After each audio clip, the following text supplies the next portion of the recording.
అన్న మహేష్ బాబు మీద అయితే ఈడీ కేసు అయితే రిజిస్టర్ అయింది. మరి మహేష్ బాబుని అరెస్ట్ చేసే ఛాన్స్ ఏమైనా ఉందనుకుంటున్నా?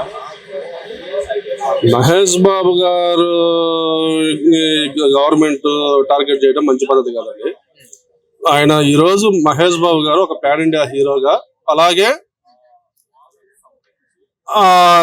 ఎన్నో స్వచ్ఛంద కార్యక్రమాలు చేస్తున్నారు. ఆయన ఒక సినిమా హీరోగానే కాకుండా ఒక చిన్నపిల్లల హాస్పిటల్ అయితే బయట ఎంతో మందికి ఆయన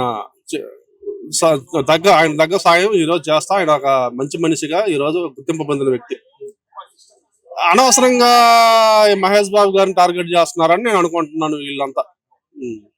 ఈడీ అంటే చాలా పెద్దది సంస్థ. సో అది ఎవరైనా టార్గెట్ చేస్తే వదలదు.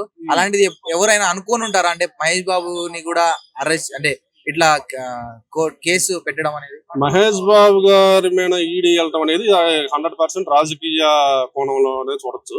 ఎందుకంటే మామూలుగా ఈడీ వీళ్ళంతా పొలిటికల్ చేతుల్లో ఉంటుంది కాబట్టి ఇది నాకు తెలిసి పొలిటికల్ కక్ష సాధింపు చర్యగానే నేను భావిస్తున్నాను. ఏదైనా కానీ మహేష్ బాబు గారు ఈరోజు ఇప్పుడు ఏదైనా తప్పు జరుగుంటే ఇక్కడ ఆ సంస్థలో వాళ్ళతో వీళ్ళు చూసుకోవాలి.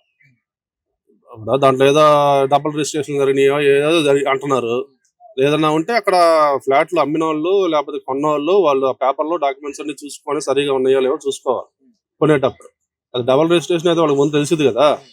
రిజిస్టర్ ఆఫీస్ లో చెక్ చేసుకోవాలి, ఈసీ తీసుకోవాలి, అన్ని చూసుకోవాలి. ఓకే, అంత బాగుంది, ఇది ఇంకా రిజిస్ట్రేషన్ కాలేదు కాబట్టి కొనుక్కోవాలి.